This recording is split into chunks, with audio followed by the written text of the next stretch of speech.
శిరీష గారు. ధన్యవాదాలు అధ్యక్ష.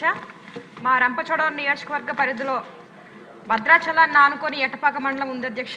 దానిలో పురుషోత్తపట్నం నందలి గల యావత్ రైతుల యొక్క వేస్ట్ ల్యాండ్ దేవస్థాన భూముల యొక్క సమస్య అధ్యక్ష. అయితే 1878లో శ్రీ సీతారామచంద్ర స్వామి భద్రాచలం వారికి దానపట్టా కింద 917 ఎకరాలు అరణ్యం రాయబడింది అధ్యక్ష. అటు తర్వాత 1912, 1926, 1938 సంవత్సరంలో సదరు భూమి విక్రయం ద్వారా చేతులు మారిన అనంతరం ప్రస్తుతం మన రైతులు దాన్ని క్రయం ద్వారా పొంద గ్రామాన్ని ఏర్పరచుకున్నారు అధ్యక్ష. తర్వాత అప్పటి నుంచి రైతులకి కష్టాలు మొదలైనాయి అధ్యక్ష.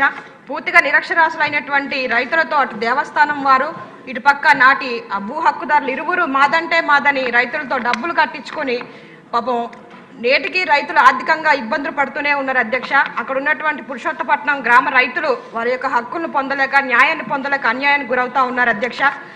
తర్వాత గతంలో పలు ప్రభుత్వాలు వచ్చి ఈ సమస్యను పరిష్కరించాలని అనేక ప్రయత్నాలు చేసినప్పటికీ సమస్య కొలిక్కి రాలేదు అధ్యక్ష. అయితే 2002లో మన ప్రభుత్వ హయాంలో ఈ భూముల విషయమై ప్రభుత్వ మెమో నెంబర్ 2120 ఎండోమెంట్ 2 ది 13/6/2002 ద్వారా పరిష్కారం కొరకు ప్రతిపాదన తయారై అమలుకు నోచుకోక పెండింగ్లో ఉన్నది అధ్యక్ష. ప్రస్తుతం పై మెమోను ఆమోదించి తగిన చర్యలు చేపట్టి మా నిరుపేద రైతులకి శాశ్వత పరిష్కారం చేపట్టగలరని తమ ద్వారా ప్రభుత్వాన్ని కోరుతా ఉన్నాను అధ్యక్ష. ధన్యవాదాలు.